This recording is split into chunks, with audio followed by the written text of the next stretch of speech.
مفتی محمد تقی عثمانی عالم اسلام کے ایک بلند پایہ عالم دین، شیخ الحدیث، شریعت اسلامی کے مانے گئے فقیہ العصر، اسلامی معاشرتی نظام کی ماہر شخصیت ہیں۔ آپ کا شمار عالم اسلام کے چند ممتاز شخصیات میں ہوتا ہے۔ اس وقت عالمی سطح پر شیخ الاسلام مفتی محمد تقی عثمانی صاحب کی علمی اور دینی خدمات کی غیر معمولی مقبولیت ہے۔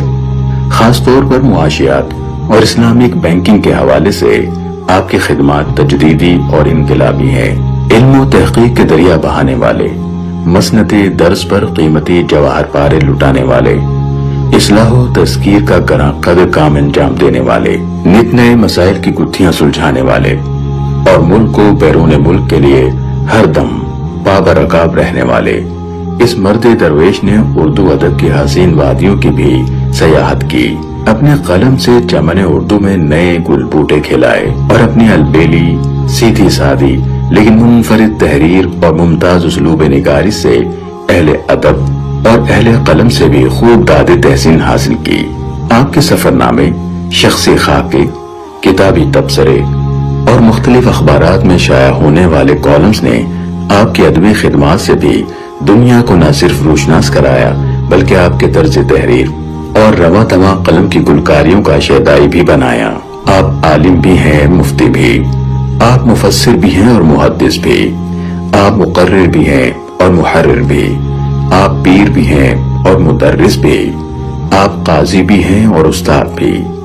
کبھی آپ تفسیر لکھتے نظر آتے ہیں تو کبھی بخاری شریف پڑھاتے نظر آتے ہیں، کبھی آپ امت کے مسائل جدیدہ حل کرتے نظر آتے ہیں۔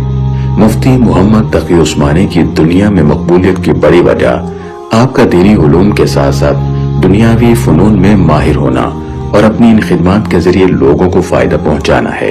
کیونکہ حضرت مفتی تقی صاحب ایک تو بہت بڑے عالم ہیں، تفسیر کے، فقہ کے، حدیث کے، اور اسلامک بینکنگ میں ان کو الگ مہارت ہے، اور انگلش، عربی، فارسی، اردو، یہ 4 زبانیں تو ایسی ہیں جیسے مادری زبان ہوتی ہے ان کی۔ اور پھر آپ کو پتا ہے کہ علمی لحاظ سے دنیا میں کے جو مذہبی لوگ ہیں ان میں سب سے پہلا نمبر آیا 500 لوگوں میں۔ دنیا کے صف اول کے تحقیقاتی ادارے Royal Islamic strategic studies centre نے دنیا کے 500 بااثر مسلمان شخصیات کی ایک فہرست مرتب کی ہے۔ اس فہرست میں آپ کو مسلم دنیا کی پہلی بااثر شخصیت قرار دیا گیا ہے۔ مفتی محمد تقی عثمانی تحریک پاکستان کے کارکن اور مفتی اعظم پاکستان مفتی محمد شفیع عثمانی رحمت اللہ علیہ کے سب سے چھوٹے فرزند ہے۔ آپ کی پیدائش 27 اکتوبر سن 1943 میں ہندوستان کے صوبے اتر پردیش کے ضلع سہارنپور کے مشہور و معروف قصبے دیوبند میں ہوئی۔ 4 سال کی عمر میں اپنے والد ماجد مفتی محمد شفیع عثمانی رحمت اللہ علیہ کے ساتھ پاکستان ہجرت کی۔ آپ نے اپنی ابتدائی تعلیم مرکزی جامع مسجد تھانوی جیکب لائن کراچی میں حضرت مولانا احتشام الحق صاحب تھانوی رحمت اللہ علیہ کے قائم کردہ مدرسہ اشرفیہ میں حاصل کی، اور پھر آپ نے اپنے والد بزرگوار کی نگرانی میں دارالعلوم کراچی سے درس نظامی کی تعلیم مکمل کی اور ساتھ ہی اسی ادارے میں فقہ میں تخصص کیا۔ ساتھ ساتھ کراچی یونیورسٹی سے گریجویشن کی، جس کے بعد پنجاب یونیورسٹی سے فاضل عربی کا امتحان امتیازی حیثیت میں پاس کیا، جبکہ LLB کا امتحان دوسری پوزیشن کے ساتھ پاس کیا۔ انگریزی، اردو اور عربی تینوں زبانوں میں بیک وقت کمال پیدا کیا۔ مفتی صاحب کے والد ہمیشہ آپ کی روحانی تربیت کے حوالے سے فکر مند رہتے تھے۔ اسی بابت آپ نے مفتی صاحب کو اپنے وقت کے سب سے بڑے شیخ اور عارف باللہ ڈاکٹر عبدالحی صاحب رحمت اللہ علیہ کی صحبت اختیار کرنے اور ان سے روحانی تعلق استوار کرنے کا حکم دیا۔ آپ نے والد کے حکم پر شیخ کی صحبت اختیار کی تو کچھ ہی عرصے ان کی شخصیت سے اتنے متاثر ہوئے کہ فوراً ہی ان سے بیعت ہو گئے۔ کچھ ہی عرصے میں آپ اپنے شیخ کے خاص مریدوں میں شمار ہونے لگے۔ عارف باللہ ڈاکٹر عبدالحی صاحب عارفی رحمت اللہ علیہ کے انتقال کے بعد آپ ان کے خلیفہ مجاز ہیں۔ آپ نے اپنے وقت کے تقریباً تمام جید علماء کرام سے حدیث کی اجازت حاصل کی۔ ان علماء میں خود آپ کے والد گرامی مفتی محمد شفیع عثمانی صاحب رحمت اللہ علیہ کے علاوہ مولانا محمد ادریس کاندلوی اور مولانا محمد زکریا کاندلوی رحمہ اللہ شامل ہیں۔ مفتی محمد تقی عثمانی صاحب کا نام پہلی مرتبہ اس وقت سامنے آیا جب آپ نے شیخ الحدیث حضرت مولانا یوسف بنوری رحمت اللہ علیہ کی ہدایت پر سن 1974 کی قادیانی مخالف تحریک میں اپنا اہم کردار ادا کیا۔ قادیانیوں کو غیر مسلم قرار دینے کی اس تحریک میں آپ نے مولانا سمیع الحق شہید رحمت اللہ علیہ کے ساتھ مل کر ایک دستاویز تیار کی جو قادیانیوں کے خلاف پارلیمنٹ میں پیش کی گئی۔ سن 1977 میں سابق صدر جنرل ضیاء الحق نے اسلامی نظریاتی کونسل کی بنیاد رکھی۔ مفتی محمد تقی عثمانی اس کونسل کے بانی ارکان میں سے تھے۔ آپ نے قرآن مجید میں بیان کردہ اللہ کی حدود اور ان کی سزاؤں پر عمل درآمد کے لیے حدود آرڈیننس کی تیاری میں اہم کردار ادا کیا۔ آپ نے سودی نظام بینکاری کے خاتمے کے لیے بھی کئی سفارشات پیش کی۔ مفتی محمد تقی عثمانی جامعہ کراچی سے وکالت کی سند حاصل کرنے کے بعد طویل عرصے کے لیے پاکستان کے عدالتی نظام سے وابستہ ہو گئے۔ آپ طویل عرصے تک سپریم کورٹ آف پاکستان کے شریعت اپیلیٹ بینچ اور وفاقی شرعی عدالت میں اہم مناصب پر فائز رہے۔ آپ نے بحیثیت منصف کئی اہم فیصلے کیے جن میں سود کو غیر اسلامی قرار دے کر اس پر پابندی کا فیصلہ سب سے معروف ہے۔ سن 2002 میں اسی فیصلے کی پاداش میں سابق ڈکٹیٹر جنرل پرویز مشرف نے آپ کو آپ کے عہدے سے برطرف کر دیا۔ مفتی محمد تقی عثمانی تدریس کے شعبے سے بھی وابستہ ہیں۔ آپ دارالعلوم کراچی میں صحیح بخاری، فقہ اور اسلامی اصول معیشت پڑھاتے ہیں۔ اس کے علاوہ مختلف ملکی و غیر ملکی جامعات وقتاً فوقتاً اپنے یہاں آپ کے خطبات کا انتظام کرتی رہتی ہیں۔ آپ چند برسوں سے جامعہ دارالعلوم کراچی میں درس بخاری بھی دے رہے ہیں۔ پہلے آپ ایک فقیہ کی حیثیت سے جانے جاتے تھے اور اب دنیا آپ کو ایک محدث کی حیثیت سے بھی جانتی ہے۔ یہی وجہ ہے کہ علماء کرام نے آپ کو شیخ الاسلام کا لقب عطا کیا ہے۔ مفتی صاحب نے شریعت کی حدود میں رہ کر بینکاری کا ایسا نظام وضع کیا ہے جو عصر حاضر کے تمام معاشی تقاضوں کو پورا کرتا ہے۔ مولانا محمد تقی عثمانی پوری دنیا میں ہماری علمی ران و روایت کی نمائندگی کرتے ہیں اور ہماری پاکستان کی علمی آبرو ہیں۔ مفتی صاحب کے اس نظام کو اسلامی فقہ اکیڈمی کی منظوری کے بعد ساری دنیا میں نہایت تیزی سے اپنایا جا رہا ہے۔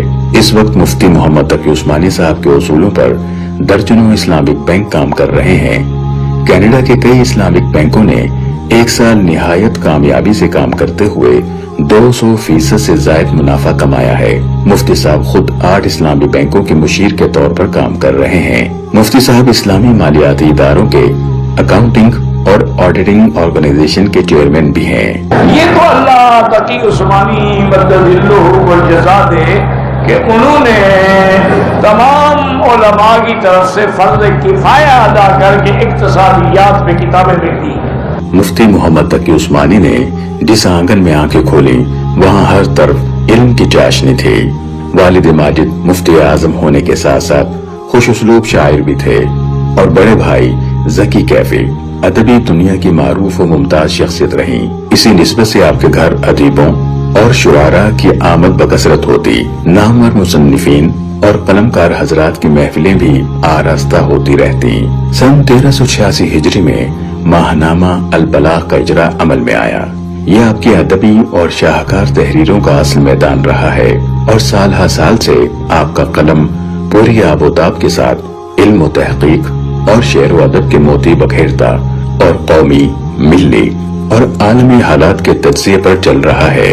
اس وقت البلاغ اردو، انگلش اور عربی میں شائع ہو رہا ہے اور رسائل و مجلات کی بھیڑ میں البلاغ کا اپنا ایک منفرد علمی معیار ہے جو بلا شبہ مفتی محمد تقی عثمانی صاحب کے قلم کی دین ہے۔ مفتی محمد تقی عثمانی صاحب کے قلم کی رنگینی اور دلکشی کا سب سے بڑا مظہر آپ کے سفر نامے ہیں جو بلا شبہ آپ کے ادبی ذوق و مزاج کی بہترین تصویر کشی کرتے ہیں۔ بلکہ آپ نے اپنے سفر ناموں میں اردو ادب کی نئی روایتوں کو زندہ کیا اور بہت ہی پر لطف انداز میں قارئین کو سفری ادب سے آشنا کیا۔ مفتی محمد تقی عثمانی صاحب کے سفر ناموں کا رنگ و آہنگ سب سے منفرد اور دل فریب ہے، جس میں ادب کی حلاوت و چاشنی بھی اور ذوق و جذبات کو تسکین دینے والی شاعری کا امتزاج بھی، تاریخ اور جغرافیہ، حالات کا تجزیہ اور درپیش مسائل کا حل بھی موجود ہے۔ آپ کے سفر نامے اگر ایک طرف تاریخی دستاویز کی حیثیت رکھتے ہیں تو دوسری جانب اردو ادب کے حوالے سے نہایت معتبر اور مستند مقام کے حامل ہیں۔ آپ کے سفر ناموں میں سفر در سفر، دنیا میرے آگے اور جہان دیدہ کے کئی ایڈیشن شائع ہو چکے ہیں، اور تازہ اسفار کی روداد ماہنامہ البلاغ کی زینت بنتی رہتی ہے۔ مفتی محمد تقی عثمانی صاحب نے نثر میں قیمتی شہپاروں کو پیش کرنے کے ساتھ ساتھ نظم میں بھی اپنے قلبی احساسات اور شوق و جذبات کا اظہار کیا، اور اسی انداز میں کیا جس انداز میں ان کے پیشرو اکابر علماء نے کیا۔ مفتی محمد تقی عثمانی صاحب کی شاعری قلبی سوز و گداز اور روح کے احساسات کا نام ہے، جہاں ایک محب حقیقی الفاظ کے پیرہن میں اپنی وارفتگی کا اظہار کرتا ہے اور اپنے سلگتے جذبات کی ترجمانی کرتا ہے۔ مفتی محمد تقی عثمانی صاحب کے اشعار میں الفاظ و معانی کا ایک سیل رواں موجزن رہتا ہے اور محبتوں کے دریاؤں میں تلاطم برپا ہو جاتا ہے۔ آپ کو شعری ذوق والد بزرگوار مفتی محمد شفیع عثمانی رحمت اللہ علیہ کی صحبت، برادر مکرم ذکی کیفی کی شفقت اور مرشد ڈاکٹر عبدالحی عارفی کی در دولت سے ملا۔ آپ نے اس ذوق کو پروان چڑھایا اور پھر لالا و گل کی سیج پر گل بوٹے کھلانا شروع کیے۔ مفتی تقی عثمانی صاحب کی شاعری میں نظم و غزل بھی ہے، دعا و مناجات بھی، حمد و نعت بھی ہے، مرثیہ و فراق و جدائی کا غم و درد بھی، لیکن یہ روایتی طرز پر نہیں بلکہ ایک نئے اسلوب و انداز میں ہے۔ اسلامی ترقیاتی بینک نے پاکستان کے نامور عالم دین مفتی محمد تقی عثمانی کی اسلامی بینکنگ کے فروغ کے لیے خدمات کے اعتراف کے طور پر انہیں خصوصی اعزاز سے نوازا ہے۔ آپ نے علامہ شبیر احمد عثمانی رحمت اللہ علیہ کی معروف مگر نامکمل شرح مسلم فتح الملہم کو مکمل فرمایا، جو تکملہ فتح الملہم کے نام سے معروف ہے۔ علم حدیث کے حوالے سے آپ نے گراں قدر خدمات سر انجام دی ہیں۔ قرآن مجید کا عام فہم اردو ترجمہ، آسان ترجمہ قرآن اور انگریزی ترجمہ دی نوبل قرآن عوام میں بہت مقبول ہیں۔ آپ کی تصانیف عربی، اردو اور انگلش میں علماء اور عوام الناس میں ہدایت اور رہنمائی کا ذریعہ بن رہی ہیں۔ آپ کی معروف تصانیف میں علوم القرآن، تقلید کی شرعی حیثیت، ہمارا معاشی نظام، حضرت امیر معاویہ اور تاریخی حقائق، حجیت حدیث، تراشے، عدالتی فیصلے، درس ترمذی اور مسیحیت کیا ہے وغیرہ بہت معروف ہیں۔ مولانا محمد تقی عثمانی ایک عظیم عالم دین ہیں اور بہت بڑے مذہبی سکالر ہیں۔ اللہ تبارک و تعالیٰ نے صرف ان سے نہیں، ان کی نسل سے دین کا ایک بہت بڑا کام دیا ہے۔ حضرت مولانا تقی عثمانی نے آسان ترجمۃ القرآن ایک ایسا ترجمہ لکھا ہے کہ جسے ایک عام فہم تھوڑا بہت اردو پڑھا لکھا آدمی بھی اس سے قرآن پاک کا مفہوم سمجھ سکتا ہے۔